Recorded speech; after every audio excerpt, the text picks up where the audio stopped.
네, 우리 성도님들 한 주간 동안 평안하셨습니까?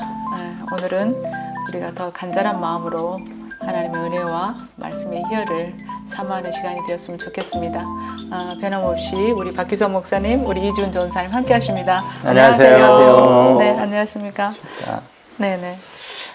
지난 주일 설교 말씀에서 예수님의 제자들이 누가 큰가라는 논쟁을 하는 장면이 예수님께서 굉장히 중요한 말씀을 하시고 난 다음에 이런 논쟁의 장면이 있었다고 하시는데 우리 이준 전사님께서 우리 성도님들에게 이 부분에 대해서 한번 설명 부탁드립니다.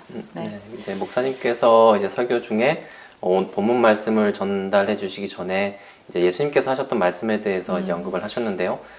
먼저 예수님께서 귀신 들린 그 아이를 고치신 뒤에 이제 제자들에게 이제 예수님 자신이 당할 고난과 이제 죽음 그리고 부활에 대해서 이렇게 말씀을 하십니다.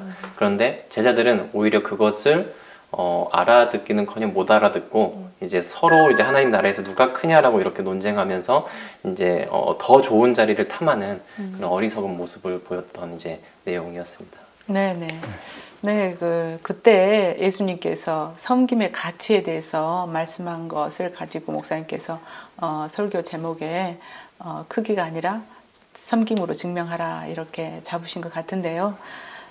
그 본문의 말씀과 마태복음 13장에서 연결하셔서 그 겨자씨 비유와 연결하셔가지고 이렇게 저희들한테 은혜의 말씀을 주셨는데요. 목사님, 그 부분에 대해서 다시 한번 설명 부탁드립니다. 네.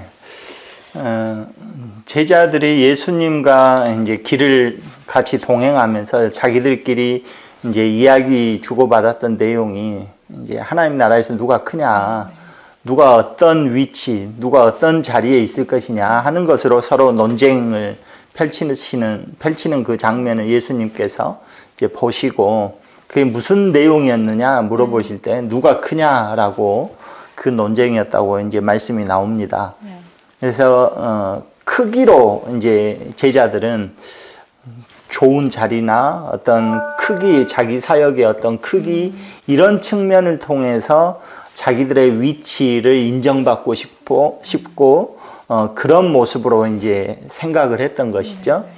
그런데 이제 예수님께서 그 말씀하실 때는 그러한 크기가 아니라 섬김, 그러니까 어린 아이를 영접한 것이 나를 영접한 거다 이렇게 이제 말씀하시잖아요. 그러면서 그 어린 아이를 영접하는 그 사람이 큰 사람이다 이렇게 말씀하시는 것으로 크기가 아니라 섬김으로 하나님 나라를 증명해야 된다라는 것입니다. 어떤 큰 위치나 큰 자리나 이런 것을 통해서 우리가 가진 것을 인정받으려고 하는 것이 아니라 너희들이 어떤 자리에 있든지 큰 자리든지 작은 자리든지 또는 어떤 위치에 있든지 상관하지 말고 그 자리에서 섬김을 통해서 보여줄 때 하나님 나라가 증명되어지는 것이다 라는 이제 그 말씀을 하십니다. 그런데 이제 특별히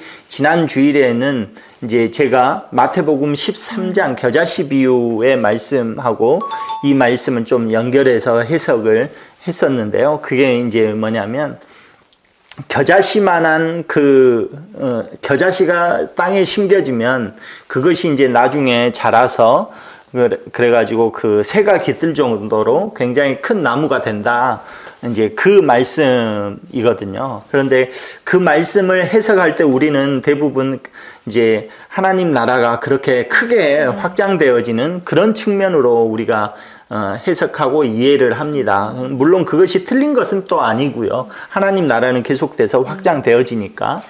그러나 이제 마태복음 13장에서 나오는 그 문맥을 보면 이 겨자씨 비유가 나오게 되는 문맥을 살펴보게 되면 가라지의 그 비유가 나오거든요. 근데 그 가라지의 비유에서 원수가 하나님 나라라는 어떤 요소 속에 이 원수가 가라지를 뿌리고 간 거거든요. 이제 그것과 연결해서 이제 그 겨자씨 비유를 이제 해석을 했는데요. 그렇게 되어진다고 하면 사실 겨자씨라는 것은 나무처럼 크게 자라지는 않거든요. 그래서 새가 깃들 정도로 굉장히 크게 자랄 수가 없는데, 특별히 그 유대 땅 치하에서는, 상황에서는. 그런데 그렇게 자랐다는 것은 뭔가 어떤 잘못된 성장이 있었다는 거죠. 있을 수 없는 성장이 일어났다는 것입니다. 그렇기 때문에 그 잘못된 그 성장을 통해서 새가 깃들게 된 겁니다. 그 겨자씨가 나무처럼 커가지고 잘못된 성장으로 커가지고 새가 깃드는 거예요. 그런데 이 새라는 것이 다니엘서나 에스겔서에 보면 어떻게 이제 나오냐면, 원수가 그 악한 것을 뿌리는 그 역할로서 새를 이야기하거든요. 새가 그러한 것들을 뿌리고 다니거든요. 그러니까 그런 것을 보면 하나님 나라라는 어떤 요소 속에 이 새가 잘못된 성장으로 인해서 새가 깃들게 됨으로써 가라지를 뿌리게 된다는 것입니다. 이제 그렇게 돼서 그 가라지가 천국 안에 이렇게 뿌려짐으로써 좋은 열매를 맺지 못하게 만드는 그런 일들이 벌어진다라고 해석을 할 수가 있다는 겁니다.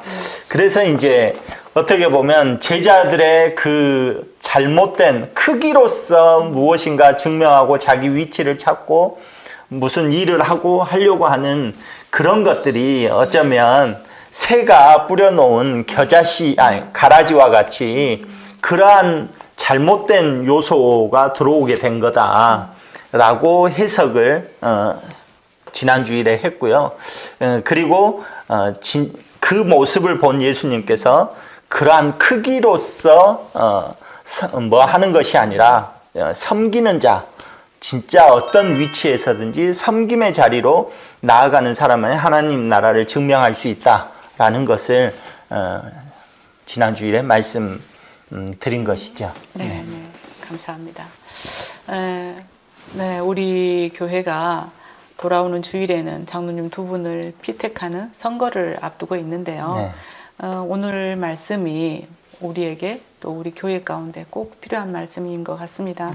네. 그래서 선거를 앞두고 있는 우리 성도님들에게 목사님 한번 권면의 말씀 부탁드립니다. 네. 우리 성도님들에게 꼭 하고 싶은 권면이 있다면, 이번 선거가 내가 친해서, 내가 좋아서 그런 선거가 되지 않고, 그러니까 하나님 나라라는 요소 속에 잘못된 성장이 있지 않도록, 새가 깃들지 않도록 정말 기도해 주시고, 그래서 그 열심히 기도하심으로 하나님께서 주시는 그 마음을 가지고 투표에 임해 주시면 좋겠다라는 것이고요. 또 두 번째로 하자면, 이것이 투표로서 선출이 되었다 할지라도 그분들이 또 주님의 몸된 교회를 세워가는데, 함께 협력하며 세워가는 데 있어서 또 가라지를 뿌려놓을 수가 있잖아요. 그렇기 때문에 우리 피택 되신 분들을 위해서 계속해서 섬김과 겸손으로 장로의 직을 계속 감당할 수 있도록 기도를 계속 해줘야 된다라는 것이 이제 저의 두 번째 권면입니다.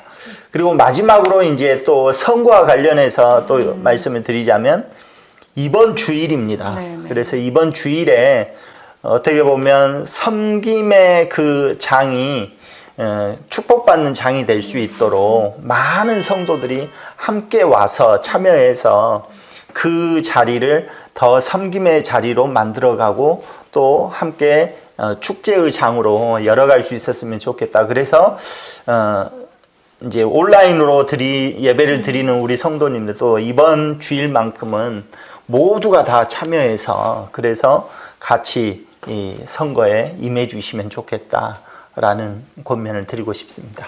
네, 네. 감사합니다. 네.